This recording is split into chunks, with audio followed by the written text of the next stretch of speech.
Olá, sou o professor Neri e, assim como você, estou em busca das razões de nossa fé. Olá, professora Idalina. Olá, tudo bem? Estamos na Rádio Carmelo, da paróquia Nossa Senhora Aparecida, em Rolim de Moura, Rondônia. Nós agradecemos a tua companhia e também aquelas pessoas que transmitem os seus elogios pelo que a gente está fazendo, o seu incentivo, e ficamos muito gratos. E também nos colocamos à disposição de cada um de vocês que queiram esclarecer as suas dúvidas. Pode ser aqui diretamente conosco ou mande sua dúvida, seu comentário através das redes da nossa rádio. E a nossa intenção é te ajudar a compreender as orientações que a Igreja nos oferece para nós caminharmos mais e melhor nas trilhas dos caminhos de Jesus. E agora reze conosco. Onde você estiver, coloque-se na presença de Deus e, se possível for, feche os seus olhos e repita conosco. Pai de bondade, deixa que teu Espírito de amor ilumine minha vida, para que eu possa praticar os ensinamentos do teu Verbo encarnado, Jesus, o Cristo ressuscitado. Que tua palavra esteja em meu coração e em meus lábios, para vivê-la junto aos irmãos carentes e anunciá-la ao mundo. Que eu seja tua semente de amor, germinando na sociedade atribulada e descrente. Que eu seja instruído pelo teu Cristo e guiado pelo teu Espírito na construção do teu reino que há de vir. Amém. E que Deus ilumine a todos nós aqui, você aí, para que façamos tudo para a maior glória de Deus. E na presença de Deus, vamos iniciar a nossa conversa. Mas antes, quero pedir seu like, sua inscrição no canal, ative o sininho para receber as novidades. E principalmente, faça o seu comentário. Assim, você estará ajudando no fortalecimento da Rádio Carmelo. Vamos procurar hoje, então, entender o porquê de nos referirmos aos santos padres dos primeiros tempos da Igreja como padres apostólicos. E hoje conheceremos mais um deles, Santo Inácio de Antioquia. Porém, antes disso, vamos atender os nossos seguidores, as pessoas que nos procuram. Visitando uma comunidade, no final de semana, uma ministra nos confidenciou sobre a sua indagação sobre os livros apócrifos. A sua dúvida era o que são esses chamados livros apócrifos. Nós, naquele dia, demos uma breve explicação, acredito que ela ficou satisfeita, mas também dissemos a ela que hoje trataríamos do assunto, porque pode ser essa uma curiosidade de outras pessoas também.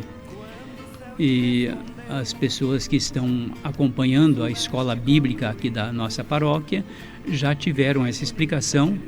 E aproveito então para dizer, você que está nos acompanhando, que é aqui de Rolim de Moura, da região, se quiser conhecer mais sobre a Bíblia, a paróquia tem todas as segundas-feiras, das 19h30 às 21h30, uma escola bíblica permanente. Você pode se inscrever também.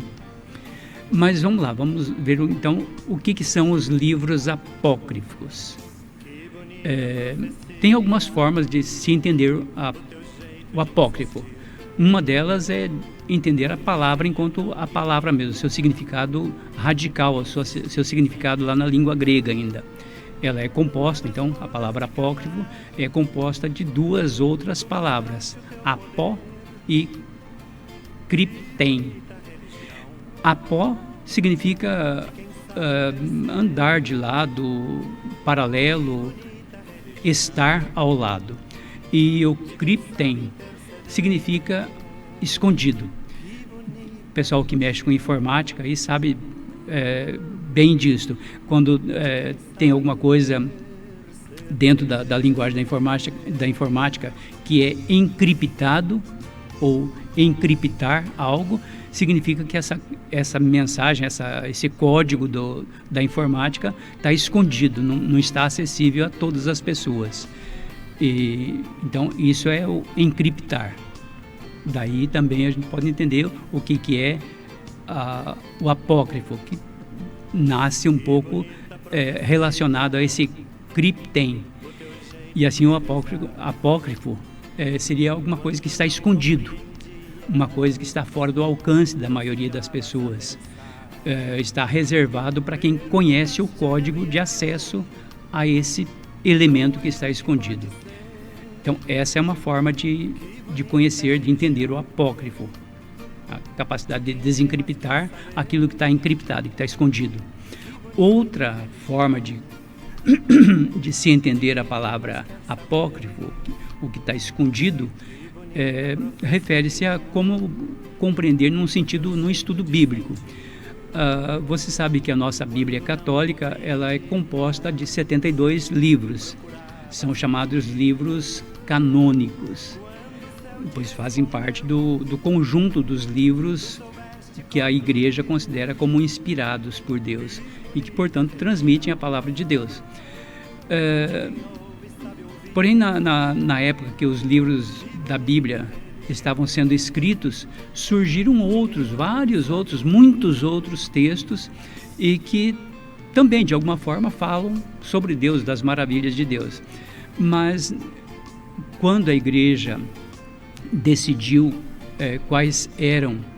fez o estudo para definir quais eram os livros canônicos, aqueles que entrariam, formariam a lista dos livros inspirados, os bispos, os teólogos da época consideraram que nem todos aqueles livros, aqueles tantos milhares de escritos antigos, nem todos eles eram inspirados por Deus. Então, definiu-se que aqueles 72 que estão na Bíblia são os livros canônicos e aqueles outros que falam coisas importantes sobre Deus, coisas bonitas sobre Deus, mas de uma forma meio fantasiosa, meio fora do normal, isso então não foi aceito como inspirado.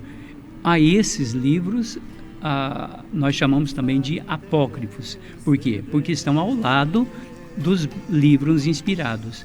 Não são livros da Bíblia, mas são livros que estão aí, são textos que estão à disposição de quem queira ler. E por que eles não foram considerados inspirados? Justamente porque, embora falem sobre coisas de Deus, falam de uma forma meio fantasiosa. Eu acredito que você que está nos acompanhando deve já ter ouvido ou lido em algum lugar uma visão meia lendária, simbólica de Jesus quando era criança, que Jesus pegava um punhadinho de barro, desenhava lá, esculpia um animalzinho, soprava sobre esse punhadinho de barro e esse animalzinho de barro virava um animal de verdade e saía andando por aí. Então esse texto, essa mensagem, essa historinha, essa lenda a respeito de Jesus está escrita num evangelho apócrifo, o Evangelho de Tomé. É um texto apócrifo e por conta disso e várias outras afirmações fantasiosas, o evangelho chamado Evangelho de Tomé é um evangelho apócrifo. Ele não entrou nos livros inspirados. E temos vários livros apócrifos, por exemplo, o Evangelho de Judas, o Evangelho de Maria Madalena, temos o Apocalipse de Enoque, o Testamento de Abraão, o Testamento de Moisés. Então, são muitos, tem mais livros considerados apócrifos do que os 72 da Bíblia. Tá, essa é uma segunda forma de se entender a palavra apócrifo.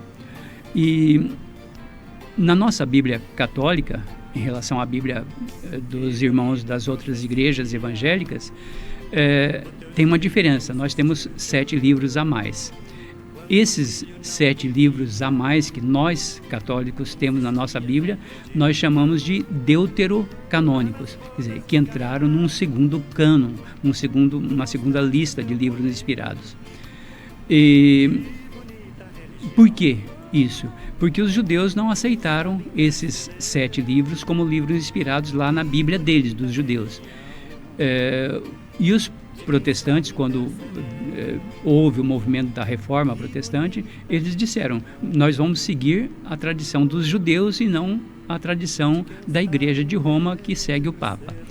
Então, aqueles 7 livros que nós temos a mais na nossa Bíblia, nós chamamos de deuterocanônicos, e os irmãos das outras igrejas chamam de apócrifos também. E quais são esses livros apócrifos para os evangélicos e deuterocanônicos para nós católicos? É o livro de Tobias, o livro da Sabedoria, o livro de Baruque, o livro 1 e 2 de Macabeus, o livro de Judite e o livro do Eclesiástico.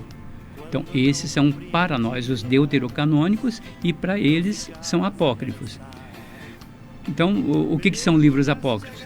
São aqueles que falam alguma coisa sobre Deus, mas contêm algum exagero, alguma fantasia, e por isso, então, são considerados não inspirados.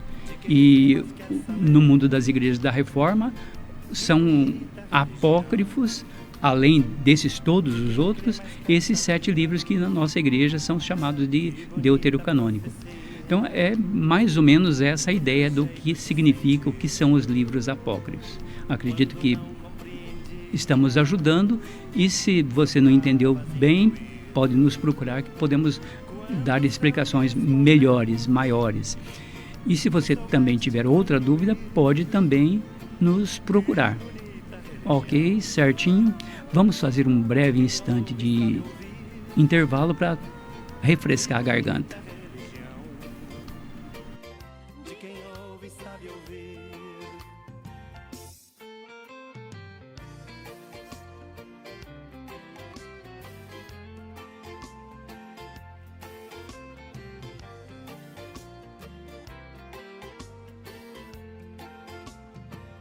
Que bonita profecia, o teu jeito de insistir. Quando o filho não queria, insistias em pedir. Lá nas bodas de Caná, tu mostraste o teu poder. Que bonita religião, de quem sabe interceder.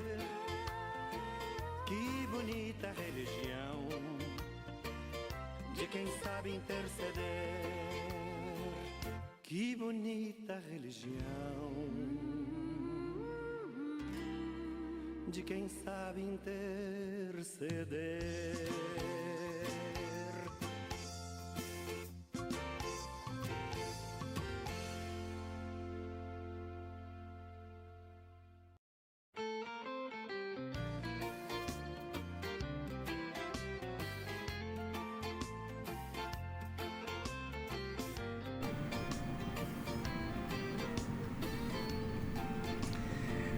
Muito bem, retornando à nossa conversa de hoje, mas antes de entrarmos em nosso assunto de hoje, que é Santo Inácio de Antioquia, vou fazer um pedido a você que está nos acompanhando.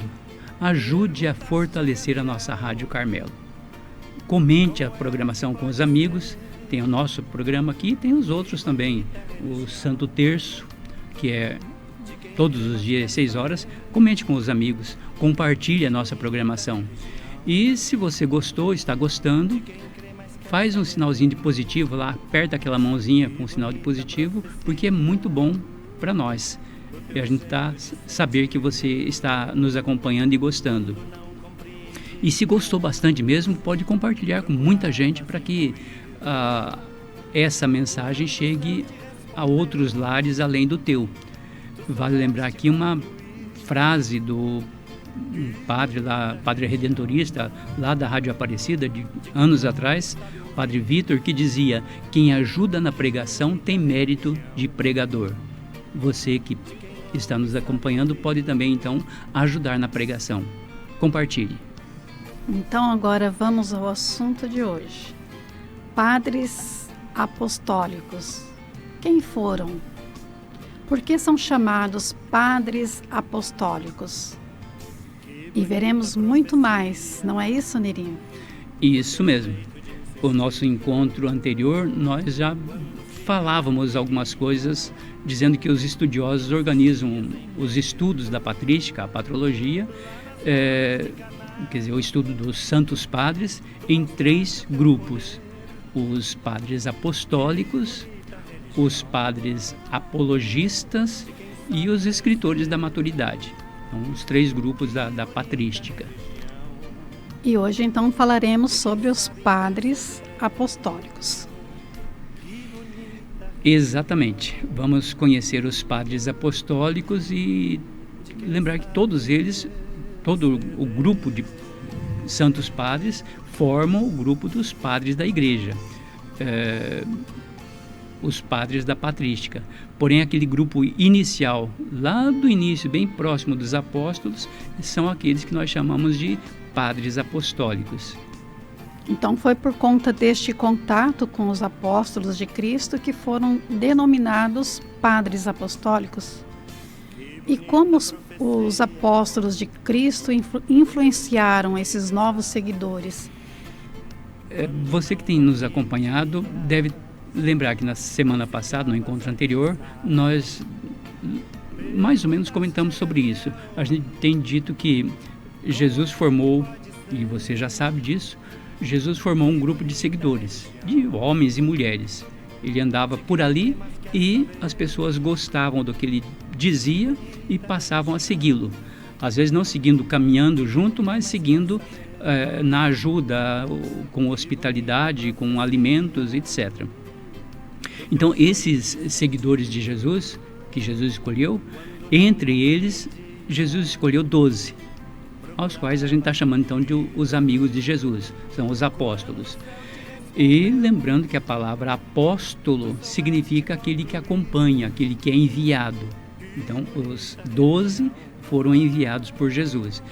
E depois do seu retorno para o Pai, depois da Páscoa, quando Jesus retorna para o céu e permanece junto conosco, quem continuou a obra do anúncio do reino, levou adiante as mensagens de Jesus, foram justamente os apóstolos, os 12.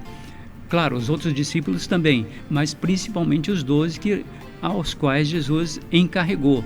A gente diria hoje, na linguagem da igreja de hoje, né, aos quais Jesus ordenou como bispos para seguirem na pregação. E eles, os 12 apóstolos, então, representam ou correspondem aos bispos. A palavra que se usava na época, episcopo, é uma palavra grega, né, que usava para dizer que esse bispo, esse episcopo, tinha a missão de levar adiante a pregação, levar adiante a mensagem de Jesus e coordenar, supervisionar a comunidade. É claro que os amigos de Jesus, os bispos, os apóstolos, faziam as suas pregações, e da mesma forma que Jesus fazia a pregação dele, e também os apóstolos atraíam seguidores. Esses seguidores dos apóstolos, que já não tiveram mais contato com Jesus, tiveram contato apenas com os apóstolos, esses a gente pode chamar de amigos dos amigos de Jesus. São eles que são os padres apostólicos. Por exemplo, Pedro fez as suas pregações e a gente olha lá nos Atos dos Apóstolos, por exemplo, a gente vê que Pedro teve algumas pessoas que o acompanharam. Então ele formou um grupo de seguidores, formou comunidades, formou um grupo de amigos e esses deram continuidade ao trabalho de Pedro. Tiago fez a mesma coisa, João fez a mesma coisa. Paulo, quando escreve suas cartas, ele sempre menciona os seus amigos, os seus discípulos. Então, todos esses seguidores, continuadores da obra dos apóstolos, são os padres apostólicos. Aí alguém pode perguntar, Quem dirigia as celebrações na ausência dos apóstolos? Exatamente esses que nós estamos chamando aqui, que os estudiosos chamam de padres apostólicos, os seguidores dos apóstolos, os discípulos dos apóstolos. E o que eles faziam? Tinham a mesma função dos apóstolos, de coordenar as comunidades, de celebrar a Eucaristia, que não era chamada naquela época ainda de Eucaristia, era a celebração da ceia, consagrar o pão, consagrar o vinho, batizar, enfim, ministrar os sacramentos.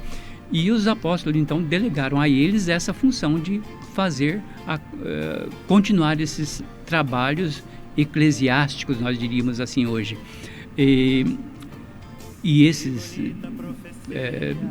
amigos dos amigos de Jesus, os discípulos dos apóstolos, foram também pelos apóstolos, foram ordenados pelos apóstolos como bispos, como diáconos, como presbíteros, e entre eles estava aquele que nós comentamos no nosso encontro anterior, Clemente de Roma, ou Clemente Romano, e o que nós vamos comentar hoje, Inácio de Antioquia, ou Santo Inácio de Antioquia.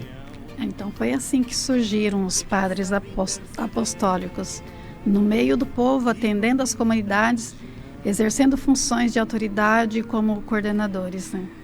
Exatamente, foram os bispos. A gente pode usar principalmente essa palavra.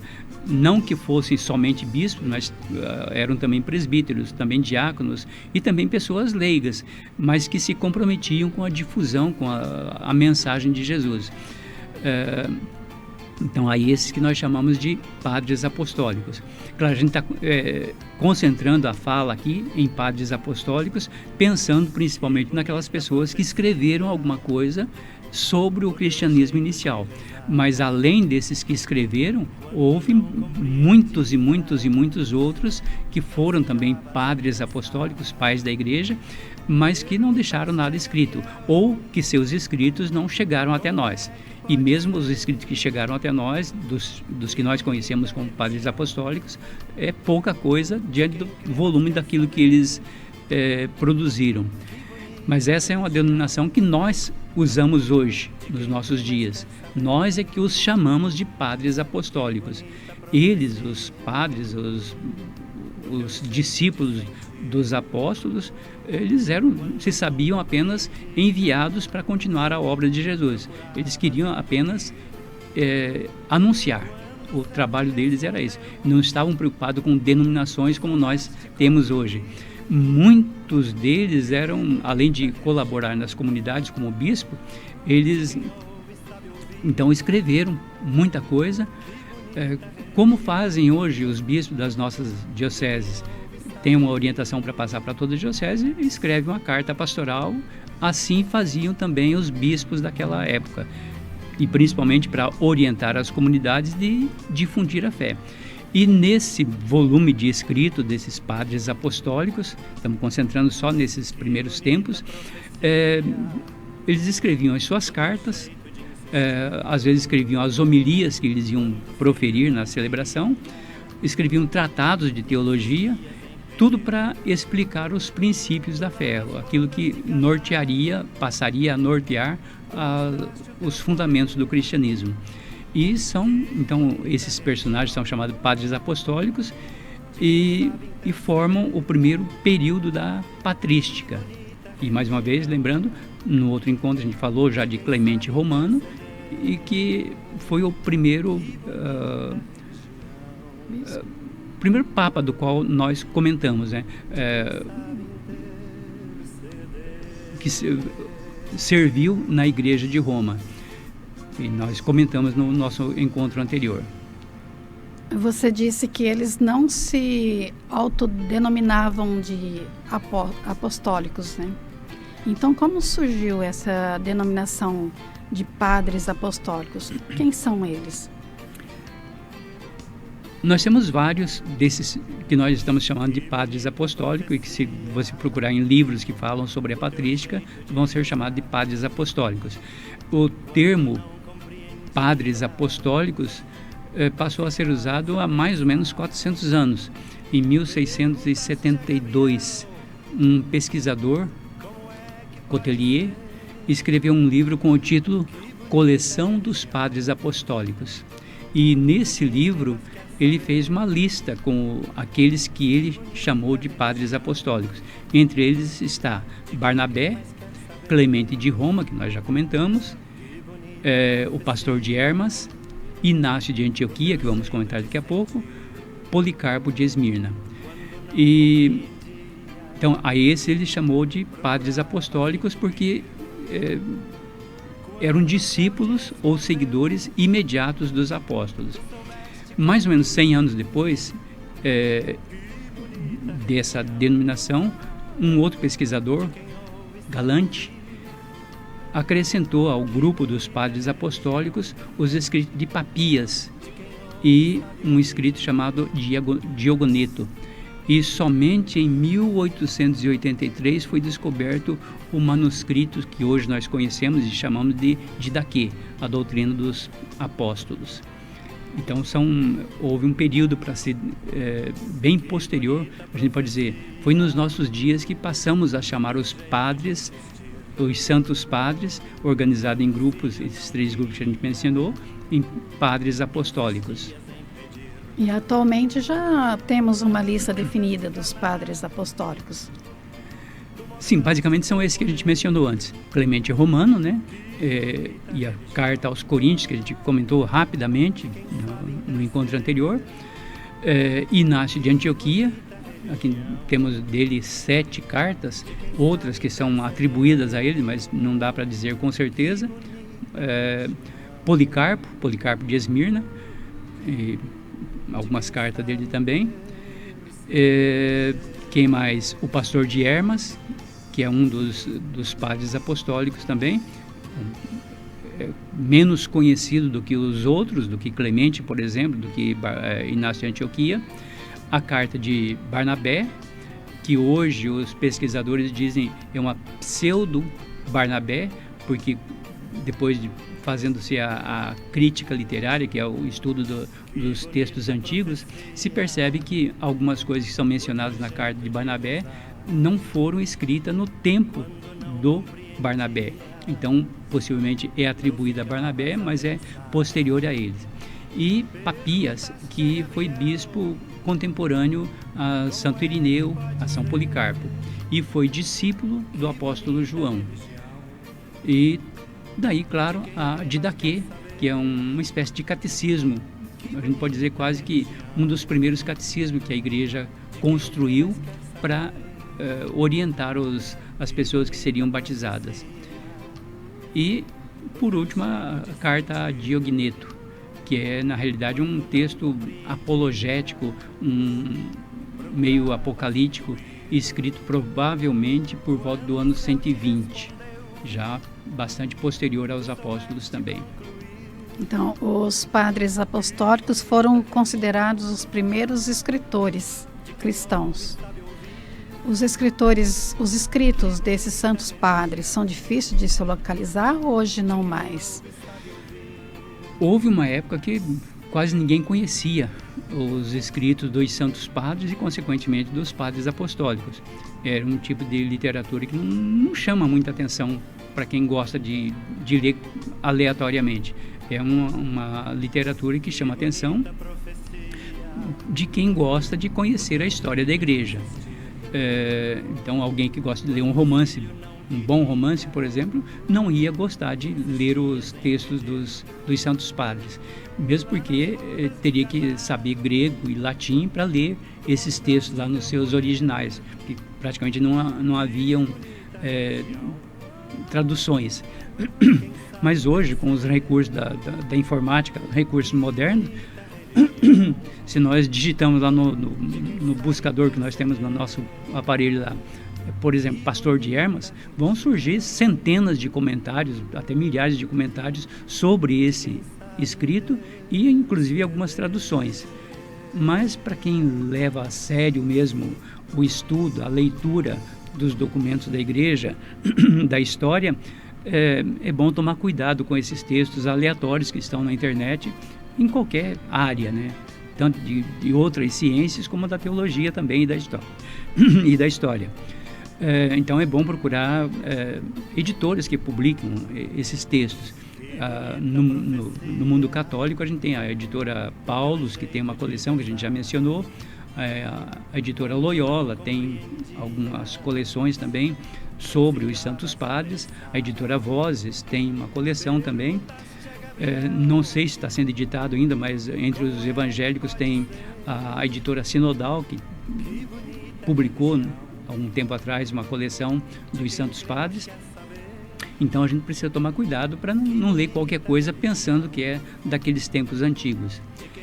E hoje tem alguns sites confiáveis, né, que a gente pode procurar as informações para ler sobre os Santos Padres, os Padres Apostólicos também, e sobre tudo que a igreja oferece. Eu lembro aqui um site ligado à Faculdade de Teologia dos Jesuítas, é uma revista eletrônica, uma espécie de enciclopédia de teologia teológica latino-americana. Então, se alguém quiser procurar, pode procurar, que ali tem elementos confiáveis. Tem a Eclésia Brasil também, ligado à Igreja Ortodoxa Russa, mas tem texto em português que dá para a gente procurar também, são textos confiáveis. E outros sites também, mas principalmente esses que a gente pode lembrar aqui de imediato. Quais foram as características desses escritos em seu jeito de apresentar o cristianismo? Dá para a gente pegar aqui as palavras do padre Máximo Pompolinio. Ele diz o seguinte: nas páginas desses padres se percebe uma simplicidade que parece desaparecer na obra dos padres posteriores. Então, o padre é um padre jesuíta, Máximo Pompolinio, ele, comentando sobre os padres apostólicos, fala isso, que é uma linguagem mais simples em relação à linguagem dos outros padres posteriores. Quer dizer, então, eles estão preocupados não estão preocupados com o aprofundamento teológico, mas estão preocupados em seguir Jesus de Nazaré, estão preocupados em apresentar programas pastorais para as suas comunidades. Por quê? Porque são principalmente bispos que estão preocupados com a orientação da sua comunidade. O mesmo padre Máximo diz o seguinte: o seu conteúdo, como o seu estilo, se aproximam dos livros do Novo Testamento. Quer dizer, quando a gente pega uma carta de Inácio de Antioquia, a carta de Clemente Romano, tem a mesma estrutura das cartas dos apóstolos, aquelas cartas que estão na Bíblia. Por isso que alguns desses escritos, como a Didaquê, por exemplo, não fazem parte do cânon atualmente, mas no início nos primeiros tempos da igreja, Didaquê, carta de Clemente Romano, Inácio de Antioquia, eles de alguma forma eram lidos como se fossem também textos inspirados. Só mais tarde é que se definiu o cânon e esses textos então ficaram fora do cânon. O mesmo padre Máximo diz assim: de toda a literatura cristã antiga, a dos padres apostólicos é talvez a mais espontânea que consegue fazer convergir para ela também o interesse dos mais críticos do cristianismo de hoje. Quer dizer, é uma literatura que, como é para traçar algumas orientações para a comunidade, não pode ser uma linguagem rebuscada como um tratado de teologia. E o padre Máximo ainda acrescenta: os autores dessas obras não eram escritores de profissão, mas escreviam para os cristãos com a linguagem compreensível e simples com que se dirigiam aos irmãos e irmãs na fé. Então, linguagem simples para que toda a comunidade pudesse entender. Depois dessa introdução, então, agora vamos conhecer um pouco sobre Santo Inácio de Antioquia. Vamos lá? Quem foi Santo Inácio de Antioquia? Vamos ver o seguinte: antes de falar de Inácio de Antioquia, vamos lembrar que quando nós comentamos a semana passada, no encontro anterior, nós comentamos sobre Clemente Romano, que, dá para dizer, foi o primeiro padre apostólico que produziu escritos para o Novo Testamento. A sua carta aos Coríntios, que a gente comentou rapidamente, é muito rica. Eu sugiro que você procure nos teus escritos, aí procure na internet também, e leia a carta aos Coríntios, de Clemente Romano. Hoje nós vamos então comentar sobre Inácio de Antioquia. Hoje vamos conhecer algumas coisas sobre esse santo padre que nasceu do fogo. Ele vai se... Você que está nos acompanhando vai entender por que Inácio de Antioquia nasceu do fogo. Mas antes de a gente continuar nosso papo aqui, eu quero que você entre em sintonia conosco e faça uma pequena pausa conosco. Que bonita profecia, o teu jeito de sentir. Quando não compreendias, procuravas intuir. Quando o céu te respondeu, tu soubeste concluir. Que bonita religião, de quem ouve sabe ouvir. Que bonita religião, de quem ouve sabe ouvir.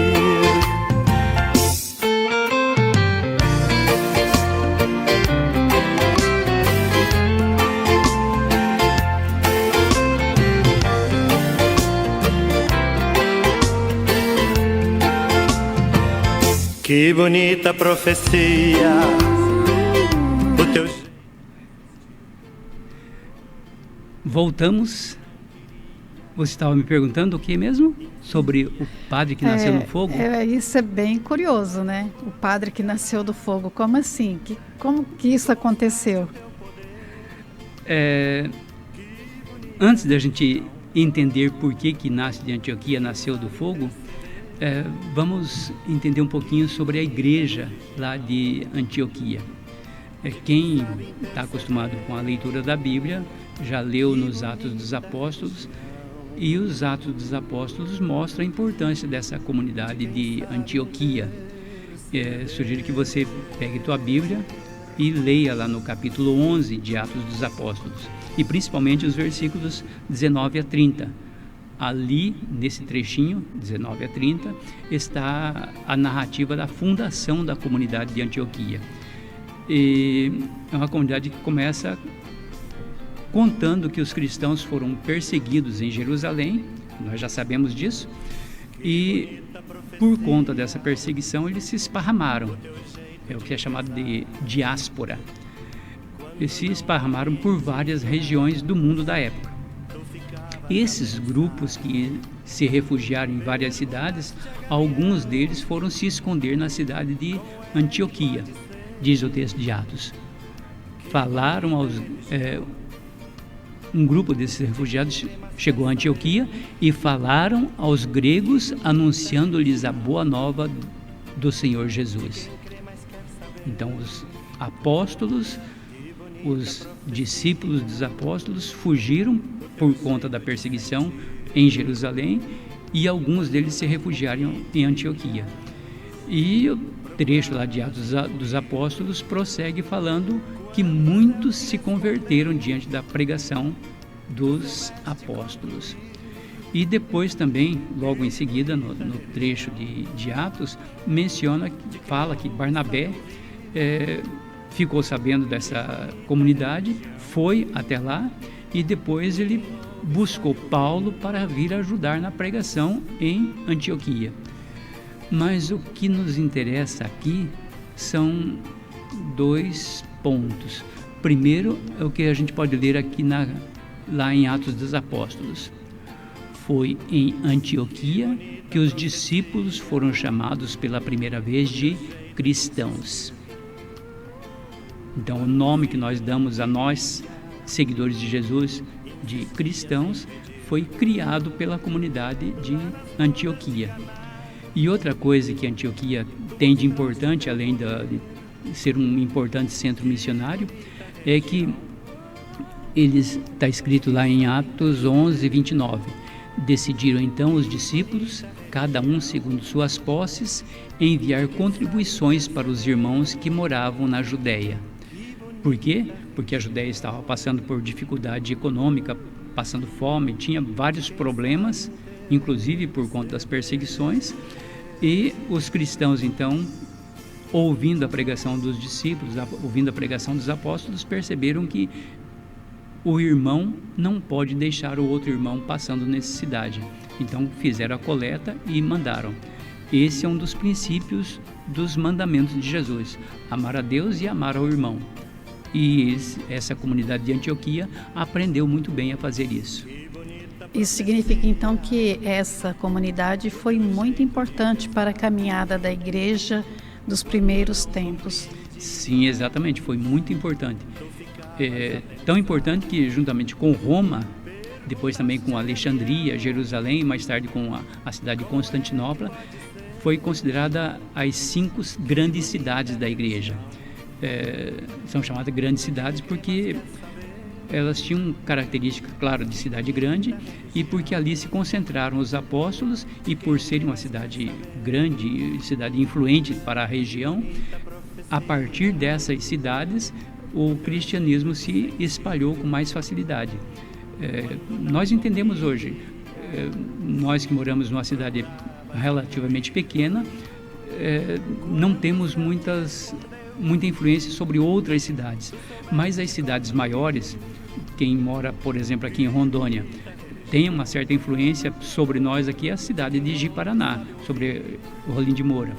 Quem mora mais no norte do estado, Porto Velho, capital, influencia sobre as outras cidades. Por quê? Porque são cidades maiores e tem alguma influência sobre as cidades menores. Dessa cidade grande vem informações, vem pessoas, vem ideias sobre as cidades menores. Isso que aconteceu lá em Jerusalém, depois também em Constantinopla, etc. E no caso aqui específico de Antioquia. Então foram cidades para as quais se refugiaram os cristãos fugindo da perseguição em Jerusalém, e a partir de lá difundiram o cristianismo com mais intensidade. E é em Antioquia que nós vamos encontrar Inácio, o Santo Inácio de Antioquia. São Jerônimo diz a respeito de Santo Inácio, veja o que ele diz: Inácio, terceiro bispo depois do apóstolo Pedro, da igreja de Antioquia, foi enviado a Roma, condenado às feras durante a perseguição movida por Trajano. Quer dizer, alguns séculos depois, São Jerônimo está fazendo comentários a respeito de Santo Inácio de Antioquia, o bispo da cidade de Antioquia. Então agora vamos saber por que Santo Inácio nasceu do fogo. Será que alguém que está nos acompanhando já entendeu por que Santo Inácio é o santo que nasceu do fogo? É o seguinte: a maioria dos nomes antigos, e os nossos também, são nomes que têm um significado. É um significado que vai além da pronúncia da palavra. A gente pode pegar, por exemplo, Clemente de Roma, que nós comentamos no outro encontro. A expressão de Roma significa que ele foi alguém da cidade de Roma, ou é um romano. Então, Clemente de Roma, para diferenciar de outro Clemente de Alexandria. E Clemente, a palavra Clemente significa que é uma pessoa que tem compaixão. Então, Clemente de Roma é aquele que tem compaixão, que tem piedade e que foi martirizado em Roma. O apóstolo Paulo, por exemplo, Paulo de Tarso. Tarso é a cidade de onde ele nasceu. E Paulo, a palavrinha Paulo, para nós é um nome comum, mas lá no Império Romano, onde ela surgiu, era um apelido.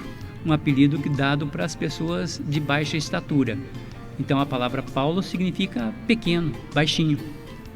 Por isso que algumas pessoas dizem que Paulo era um homem pequeno. E talvez para explicar, para dar o significado que o próprio Paulo dava a si mesmo. Ele não se considerava grande, se considerava uma pessoa pequena, mas com uma mensagem grande. E assim também Inácio. Nós conhecemos como Inácio de Antioquia, quer dizer, da cidade de Antioquia. O nome latino de Inácio é composto de duas palavras: igne, que significa fogo, e natus, que significa nascimento. Daí que Inácius, em latim, Inácio para nós, é a pessoa que nasceu do fogo. É uma pessoa ardentemente apaixonada por Jesus Cristo. Arde como fogo, é a ardência do fogo. Então podemos deduzir que os seus escritos eram escritos de um homem profundamente apaixonado e desejoso de seguir o Mestre Jesus. Era um cristão fogoso, então. E sobre a sua família, a sua infância, a juventude, temos algum registro? Não. Os estudiosos, aqueles que fazem pesquisa da história da igreja, da patrística, não nos apresentam nada que seja confiável, assim, de dizer a família de fulano foi essa ou a família de ciclano foi essa. E a respeito de Inácio é a mesma coisa, não tem elementos confiáveis. Tem uma tradição dizendo que ele teria nascido, Inácio de Antioquia teria nascido no ano 35. A gente vê, no ano 33 é a tradição da crucificação de Jesus, da Páscoa. No ano 34 teria nascido o apóstolo Paulo. E no ano 35 teria nascido Inácio. Mas isso são informações lendárias, não dá para a gente confiar, não temos uma fonte histórica que assegure isso. Também não se sabe sobre sua família, não sabe a data do nascimento, também não sabe quem foram seus pais. Não dá para dizer que ele era de uma família cristã ou um convertido. O caso que era bastante frequente nessa época, as pessoas adultas ouviam as pregações e se convertiam. Então é possível que tenha acontecido com Inácio isso, se ele não fosse de uma família cristã. É mais provável que ele tenha se convertido com a pregação dos discípulos que se refugiaram em Antioquia. Outros padres da igreja falam a respeito dele, como já vimos de São Jerônimo, né? Outro padre da igreja, Eusébio de Cesareia.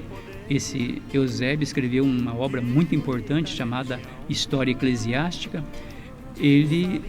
O Eusébio diz que o Santo Inácio foi bispo de Antioquia e sucedeu Evódio, um outro bispo anterior a ele, e Evódio foi sucessor de Pedro. Então, o primeiro bispo de Antioquia teria sido Pedro, o segundo Evódio e o terceiro Inácio de Antioquia. Parece que isso acontecia com quase todos os grandes personagens antigos, né? Não havia interesse pela data de nascimento, do registro da data de nascimento. Quase todos os grandes personagens, a gente tem poucas informações das origens deles. A gente tem mais informações sobre aquilo que ele fez, às vezes também não tem muitas informações sobre a morte. No caso dos cristãos, a gente tem vamos dizer, quase uma tradição de que o importante para o cristão não é o dia do seu nascimento, mas é o dia de sua morte. Por quê? Porque é com a morte que se retorna para o encontro definitivo com Deus.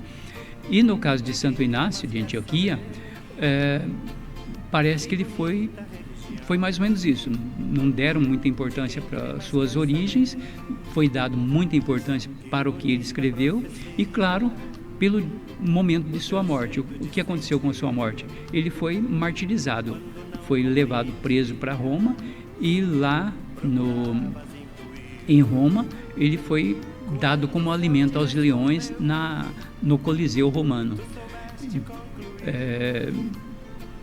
Então não temos como saber a data exata do seu nascimento, quem era a sua família, mas temos os seus escritos e essa afirmação de que ele morreu martirizado em Roma. E essa lenda que você está falando, como surgiu? A lenda de que ele nasceu no tempo de Jesus vem do... São lendas, né? Ele, nos escritos deles, ele se autodenomina de Teósfero, quer dizer, aquele que conduz Deus. Quem já leu os evangelhos, lembra que tem uma passagem do evangelho de Marcos, que mostra Jesus pegando uma criança, carregando no colo.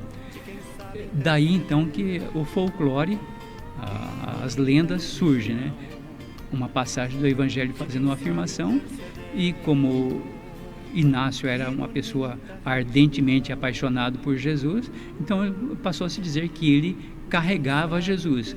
Então, para assemelhar Inácio a Cristo, aproximá-lo mais ainda de Cristo, se diz: ele é o homem do fogo e é o homem que foi carregado por Jesus e carrega Jesus, que leva adiante a mensagem do mestre. Então, a partir disso, dessa passagem do evangelho, desenvolve-se a lenda de que nasceu em tal época, em tal lugar, mas não dá para se ter certeza, mesmo porque a data que se atribui ao nascimento dele é o ano 35, e se Jesus morreu em 33, não dá para dizer que em 33 ele teria carregado Inácio criancinha ainda. Então Inácio se autodenomina como Teósferos, quer dizer, aquele que carrega Deus. Veja como que ele começa as cartas dele. Na carta aos Efésios, ele diz assim, ele começa a carta dizendo: Inácio, também chamado de Teófilo, a igreja que foi grandemente abençoada com a plenitude de Deus Pai. Depois, na carta aos Magnésios, que é outra carta de Inácio, também no começo diz assim: Inácio, também chamado Teófilo, a igreja que está em Magnésia, junto a Meandro, que é o bispo da cidade, abençoada na graça de Jesus, nosso Salvador, minha saudação e meus votos de grande alegria em Deus Pai e em Jesus Cristo. Quer dizer, ele se coloca como o carregador de Deus e, ao mesmo tempo, engrandecendo o nome de Jesus. Na carta à comunidade de Trália, ele diz: Inácio, também chamado Teófilo, aquela que é amada de Deus, o Pai de Jesus, a igreja santa que está em Trália, na Ásia, eleita e digna de Deus. E assim por diante, né? Podemos dizer que o Teósforos, que é a palavra grega, era um apelido que Inácio gostava. Por quê? Porque ele se sentia realmente aquele que levava a proposta de Deus adiante. Você disse que o Inácio foi sucessor de Evódio e este sucessor de Pedro. Mas Pedro não era bispo de Roma? Como então era bispo de Antioquia? Sim, acontece que Pedro foi bispo de Roma depois. A comunidade de Antioquia nasceu na época da diáspora, né? Quando os cristãos foram perseguidos em Jerusalém, logo depois da Páscoa. Logo depois, então, os apóstolos continuaram a sua pregação ali ainda em Jerusalém, e depois começaram a ser perseguidos, e a perseguição, a gente deve lembrar lá em Atos dos Apóstolos, fala da execução do martírio de Estevão, comandada pelo apóstolo Paulo, na época ainda não era apóstolo. Então, por conta dessa perseguição aos cristãos, eles se refugiaram em outras cidades. Então, alguns anos depois, entre esses refugiados, certamente Pedro estava entre eles, porque ele não ia ficar lá dando bobeira em Jerusalém. Então, a cidade de Antioquia foi um lugar que recebeu os refugiados. E Pedro certamente entre eles.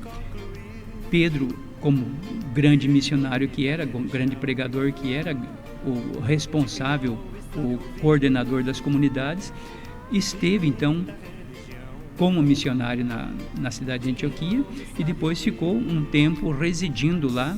E como ele tinha recebido de Jesus o mandato para comandar, para coordenar, para administrar o andamento das pregações, o andamento do envio das mensagens de Jesus, ele então se localizou, se fez a sua sede inicial em Antioquia. E nessa dinâmica, então, de estar ali e mandar missionário para outros lugares, ele assume, então, nós diríamos hoje, a diocese de Antioquia. E isso pode ser lido lá no capítulo 11 de Atos dos Apóstolos, que mostra como Pedro foi instruído pelo Espírito Santo para ir até a cidade de Antioquia, sair de Jerusalém para ir para Antioquia. E lá em Antioquia, dirigir-se então aos pagãos, não só aos judeus, como se fazia inicialmente lá em Jerusalém, mas dirigir-se aos pagãos. Pode procurar lá em Atos dos Apóstolos, capítulo 11. Santo Inácio também deixou seus escritos, né? Melhor dizendo, as suas cartas. Inclusive, as suas cartas contribuíram para o fortalecimento do cristianismo. Foram muitas cartas?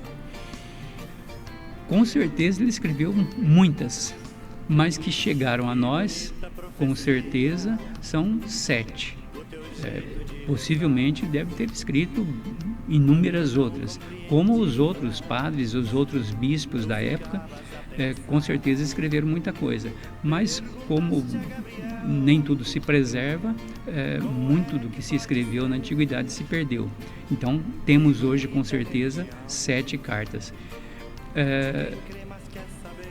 Para a gente entender isso, nos nossos dias a comunicação é instantânea. Por isso, por ser instantânea, a gente digita aqui e a pessoa para quem a gente está digitando a mensagem recebe imediatamente.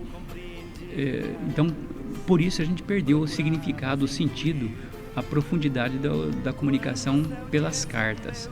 Mas naquela época, onde não tinha outros canais de comunicação a não ser falar ou escrever cartas, a redação das cartas era o principal meio de comunicação e de transmissão de informações e de orientações.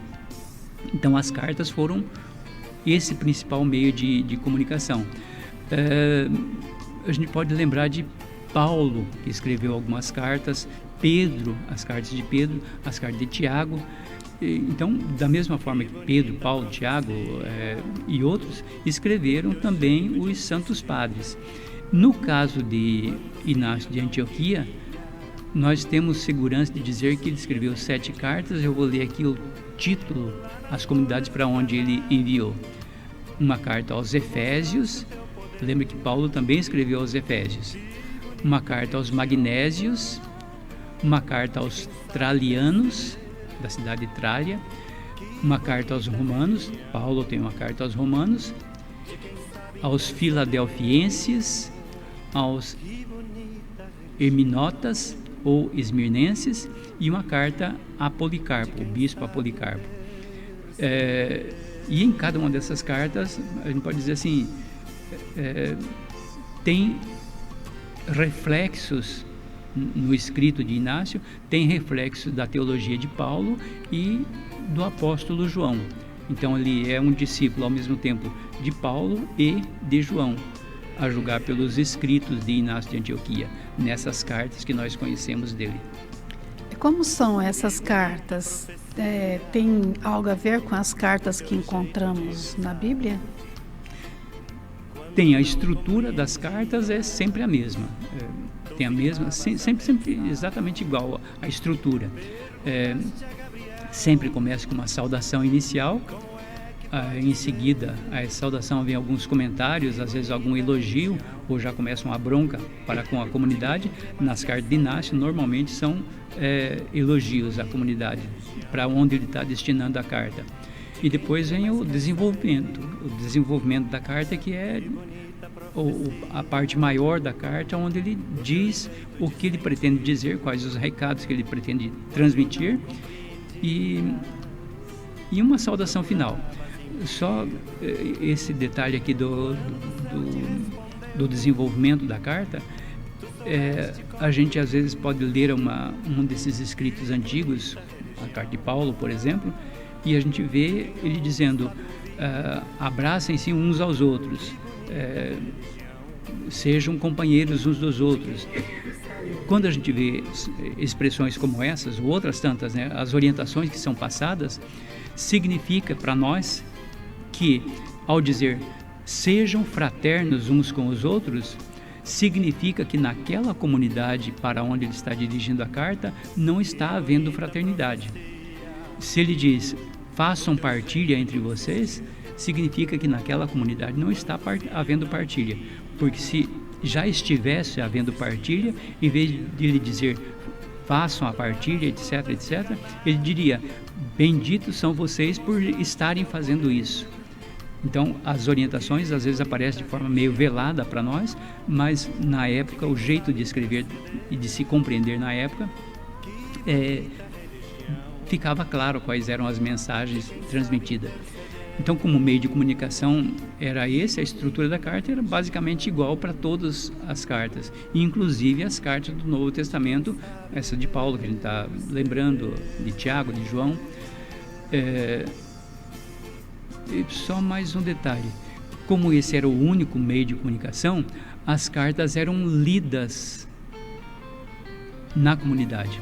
Lembrando também que nos primeiros tempos as comunidades não eram uma construção à parte, como nós temos as nossas igrejas, nossos templos, mas as comunidades se reuniam nas casas. Então a família acolhia outras famílias na sua residência e ali se celebrava a ceia do Senhor. E ali, nessas reuniões, é que se liam as cartas. Então, às vezes, como era uma carta longa, passava-se a noite toda lendo aquela carta e no final da leitura a comunidade se debruçava na discussão, na reflexão do conteúdo dessa carta. Nesse exemplo que eu disse antes, né? Por exemplo, ele dizia: abracem-se uns aos outros, sejam fraternos uns aos outros. E eles iam entender, vamos discutir o que significa isso. Por que Inácio está mandando nós nos abraçarmos e sermos fraternos? É porque nós não estamos sendo isso. Então, acontecia a discussão, o debate, a reflexão sobre as orientações do bispo para que a comunidade se tornasse mais viva, mais autêntica. Um exemplo disso, para ter a confirmação do que acabei de dizer, nós podemos pegar a carta de Paulo aos Colossenses, no capítulo 4, versículo 16. Paulo diz assim: depois que vocês lerem esta carta, a carta que ele está enviando aos Colossenses, depois que vocês lerem essa carta, façam que seja lida também na igreja de Laodiceia. E vocês leiam a de Laodiceia. Quer dizer, essa carta de Laodiceia nós não sabemos onde ela está, ela se perdeu. É um exemplo de tantos escritos que Paulo fez e que se perdeu, e assim como outros tantos escreveram e se perdeu também. Então, leiam entre vocês e depois mandem lá para Laodiceia para ser lido lá também. E quem for levar a carta de vocês para eles, traga a deles para vocês lerem também. Mais ou menos isso é o que Paulo está dizendo aqui ao orientar para ler a carta de Laodiceia. Pelo que sabemos, Paulo escrevia para orientar em relação aos problemas que surgiam nas comunidades. No caso de Santo Inácio, quais os problemas que tratam suas cartas? Levando em consideração a vida que eles viviam, as condições em que eles viviam, a gente pode dizer que o grande problema A grande questão eram as perseguições. Então, se havia perseguição aos cristãos, qual era a orientação do bispo?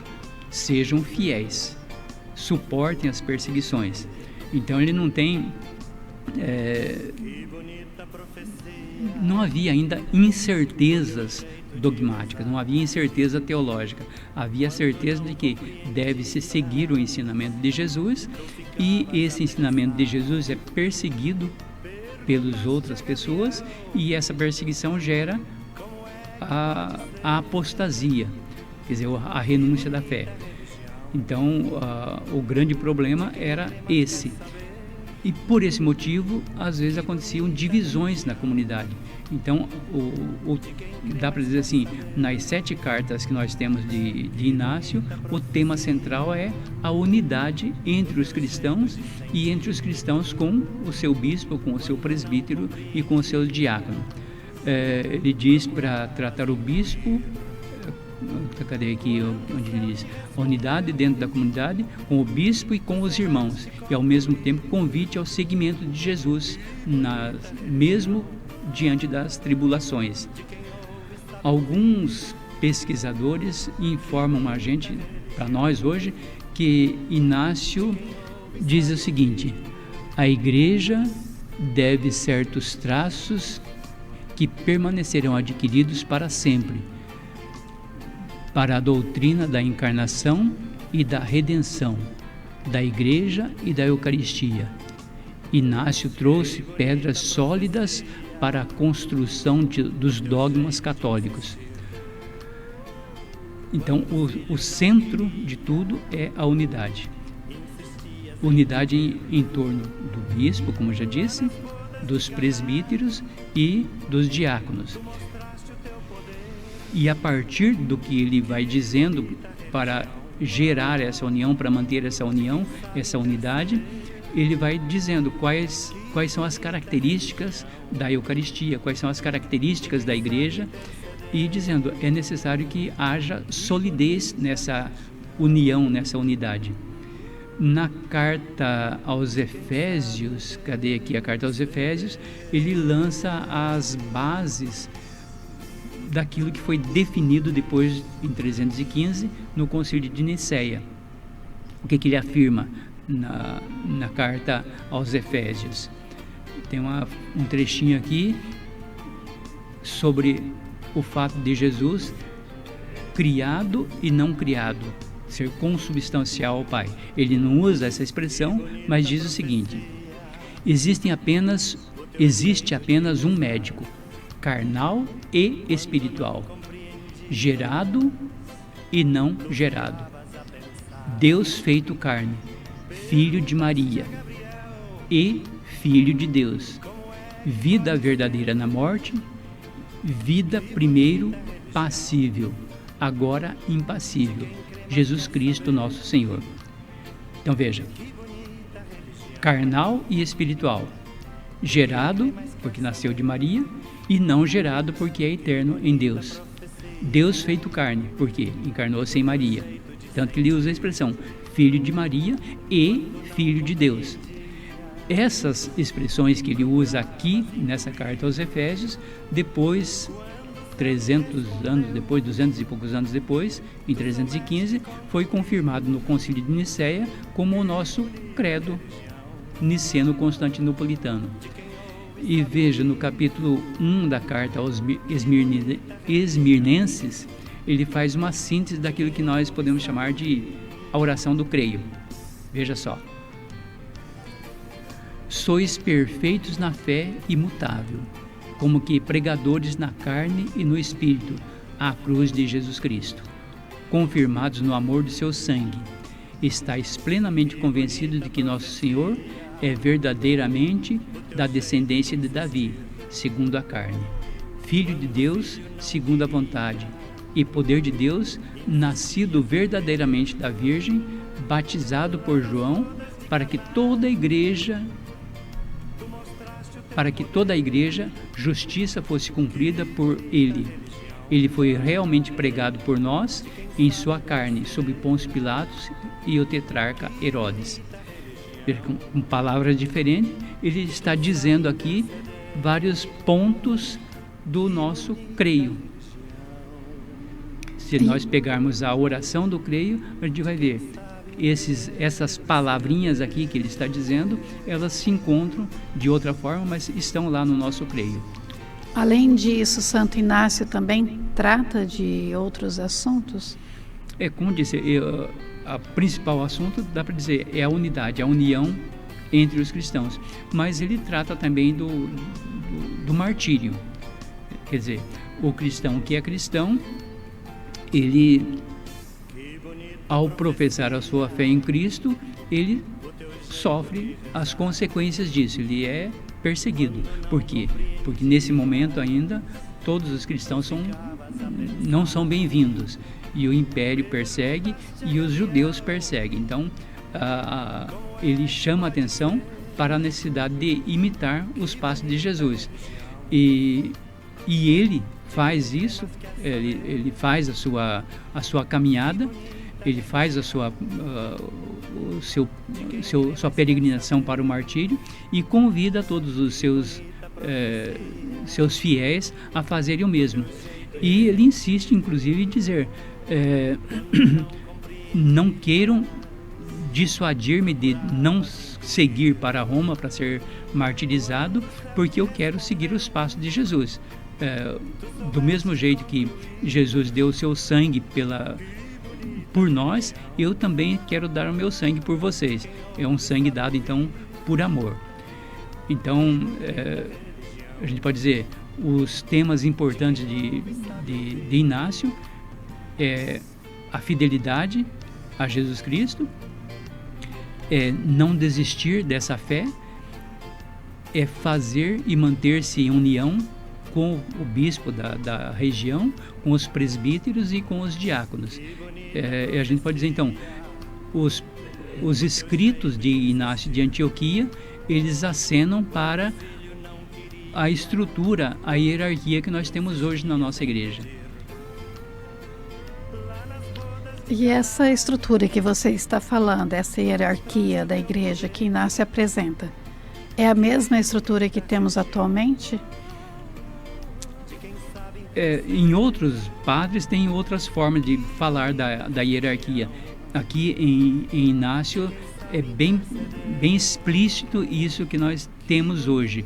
Talvez não seja naquela época as mesmas obrigações, a mesma forma que nós temos hoje, mas a estrutura é a mesma. Ele exalta, por exemplo, a figura do bispo. Ele diz que a figura do bispo é revestida da graça divina. Por exemplo, no primeiro capítulo da carta a Policarpo, ele fala assim, deixa eu achar aqui, falando para Policarpo: eu te exorto pela graça de que estás revestido a apressares a tua corrida, a exortardes a todos para que sejam salvos.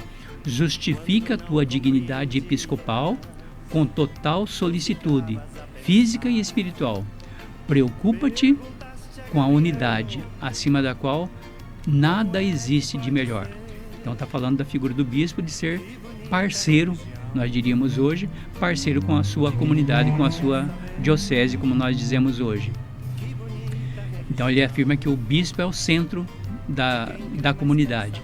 E ao redor do bispo, como auxiliares do bispo, estão os presbíteros e os diáconos. E isso está bem presente nessa carta que ele manda ao seu colega bispo Policarpo. Então, na opinião dele, todos teriam que ser obedientes e seguir os conselhos do bispo. Exatamente. Como funcionava essa hierarquia? É exatamente isso. Mais uma vez, não dá para nós compararmos as estruturas da hierarquia de hoje com aquela daquele período, daquela época. Mas as funções são as mesmas. Por quê? Por que são diferentes? Porque hoje nós temos todo um aparato de manutenção de comunidade que é diferente daquela época. As realidades são diferentes, mas as funções ministeriais, vamos dizer assim, as funções são as mesmas. Veja, no capítulo 6 da carta a Policarpo ainda, ele diz assim, falando dos 3 graus da hierarquia: o bispo, presbíteros e diáconos. Ele diz, falando agora, orientando a comunidade: atendei ao bispo para que Deus vos atenda. Ofereço minha vida para que se submetam ao bispo, aos presbíteros e aos diáconos. Como ele está a caminho do martírio em Roma, ele sabe que vai ser martirizado, então ele orienta o bispo e, ao mesmo tempo, como a carta vai ser lida pela comunidade, então ele diz isso: atendei ao bispo para que Deus vos atenda. E ele diz: ofereço a minha vida para que se submetam ao bispo, se submetam aos presbíteros e se submetam aos diáconos. E não se trata de uma submissão de baixar a cabeça e dizer amém, amém, amém. Se trata de perceber que na figura do bispo, do diácono e do presbítero está uma função de coordenação da comunidade. Que mais aqui? Cadê? A carta aos Magnésios, também no capítulo 6. Diz assim: nas pessoas acima designadas, porque antes ele fala a respeito dos presbíteros que já tinham ajudado a ele e de um diácono que havia ajudado a ele. Então ele diz: nas pessoas acima designadas, eu vi e amei na fé toda a vossa comunidade, quer dizer, a comunidade de Magnésia. Por isso vos peço que estejais dispostos a fazer todas as coisas na concórdia de Deus, sob a presidência do bispo que ocupa o lugar de Deus, dos presbíteros que representam o colégio dos apóstolos e dos diáconos que são muito caros a mim, aos quais fui confiado ao serviço de Jesus Cristo. Quer dizer, qual a função do bispo? Ele ocupa o lugar de Deus. Por quê? Porque ele vai coordenar as ações, as atividades na comunidade. Dos presbíteros, representam o colégio dos apóstolos. Por quê? Porque também eles, os presbíteros, são anunciadores, são os divulgadores dessa palavra. E os diáconos são aqueles que ajudam no serviço da comunidade. Ele continua: os diáconos que são muito caros para mim, aos quais fui confiado ao serviço de Jesus Cristo, que antes dos séculos estava junto do Pai e por fim se manifestou, tendo todos essa unidade de sentimentos que vem de Deus, respeitai-vos mutuamente. Olha a expressão aqui: respeitai-vos mutuamente. Se ele está dizendo para se respeitar mutuamente, é porque não está havendo respeito mútuo. Alguns estão querendo se sobrepor aos outros.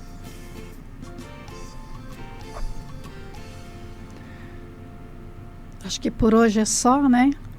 Já está bem explicado. E quem foi o Inácio de Antioquia e quais aí o seu caminho, né, que ele percorreu. E agora vamos nos despedir. Você de casa, ficam todos com Deus. E até o próximo encontro. Um grande abraço para você que está nos acompanhando. Fique com Deus e, mais uma vez, ajude a divulgar isso que estamos fazendo aqui, não por nós, mas por aquele que é o sentido de nós estarmos aqui.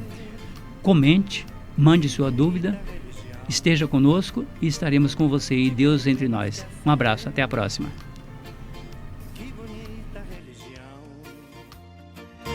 De quem crê mais quer saber.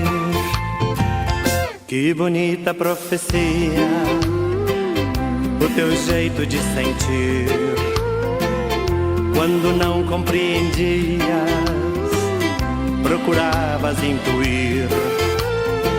Quando o céu